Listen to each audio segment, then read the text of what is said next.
case studies I don't know. All right, just add a Really few short. concepts that are put together. Katie, all the answers are there. Why would I start with writing before reading? Which way does the information flow in writing?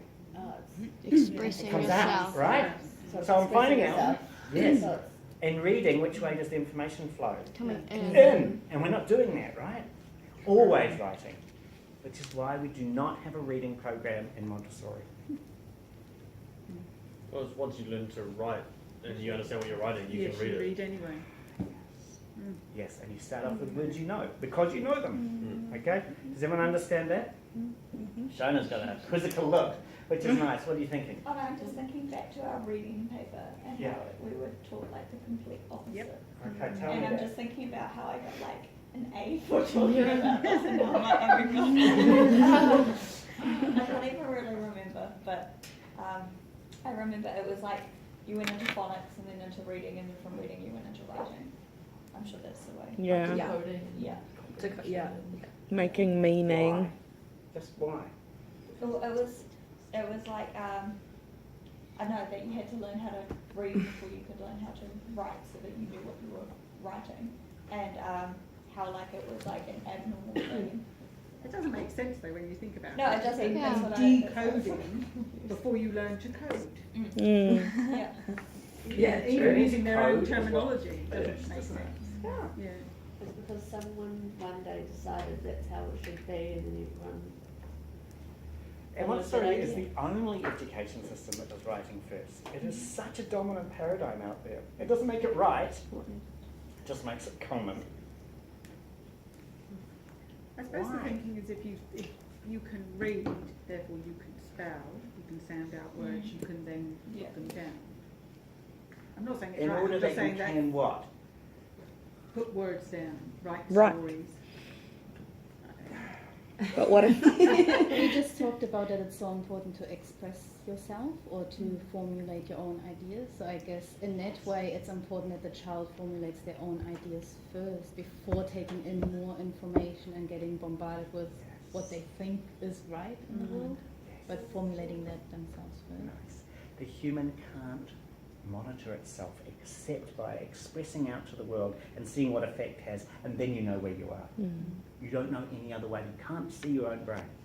Could it again potentially be that control thing coming up again as well? Because by reading, you're able to be told what to do in writing. You can say, hey, you can read that, I can tell you to go and do that. And if you can't write anything back, then you have no power to tell me what to do, kind of thing. Paulo Freire was talking now. That's very, very strong. Is that it's called pedagogy of the oppressed, and he looked at how do government and regimes oppress people. You don't need to just not give them jobs. Just don't give them education. Then they can't express. They won't get to that point of being able to find out who they are and what they can do. Does it come from the industrialisation though, that we brought education in because we needed people to be able to read stuff and do stuff, and is that where the reading came before the writing? I don't know, I'm just, It's I don't just Language. easier because I have something to control, which is an artifact, it is a book, and I am forcing you to focus on that, so I'm in control of more and more of the aspects. If I say write, I can't predict what you write. I've lost all my control. well, they do that too. They do what? Ask people to write. Well, we're all going to sit down today and write a story about this. Okay. Yeah. So that does happen. Sorry. Well, think about why. Why does that happen? You're right. What is it, the fixation? And these are really important concepts for you to explore in your speech. Why do we have the language program that is extant? And I mean, it's really hard to say the learning program because obviously all schools are different. But generally speaking, the adult has control of the rate and the pace and the content of the learning, generally. It's to do with a whole lot of text, like language is mostly about text. The first time that you are assessed on oral language is fifth form, NCA level 1 is the first time. National standards don't care if you can speak. It's a very, very odd system. It's about written text, right? So, I think it is ultimately about control. It's about limiting. But it's just because people haven't asked the question, why? Why are you doing silent reading? absolutely a political adult control. SSR, sustained silent reading. If it was a good idea, would children be doing it anyway? Yeah. And given that they're not doing it, what does that actually tell you? Well, when children do want to, they do. They'll go get a book Yeah. and go sit by themselves somewhere quietly and read. And they sit and they read quietly, don't they? Yeah. Cool. So, They don't. okay, I am jumping a little bit in the wrong place. I just contextualise what I'm doing. I'm going to present to you the beginning of the language materials, and we'll work all the way through to sentence analysis and abstraction all the way to the end. But don't think that this is the beginning of the language program. This is the beginning of what a 3-year-old will see, and it's important that you know and understand all of those steps. If I'd said to you that 80% of your program needs to be languaging, and that oral language needs to be there, because language shares the same objective as education per se, language is just a way that we learn to find out who we are. In fact, we language all the way through maths, we language in science. You have to cope with the fact that it's a verb, just get your head around it.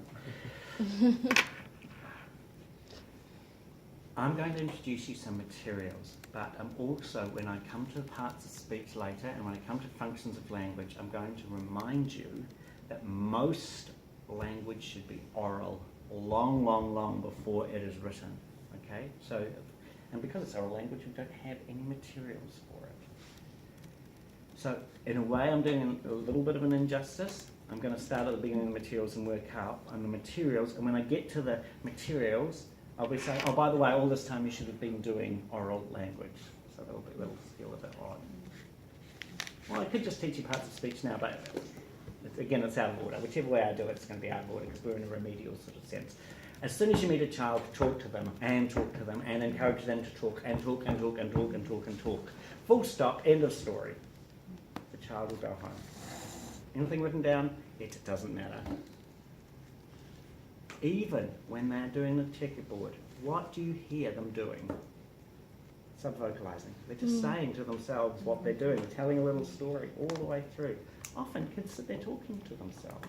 Surely that's a big signal that they need that to think.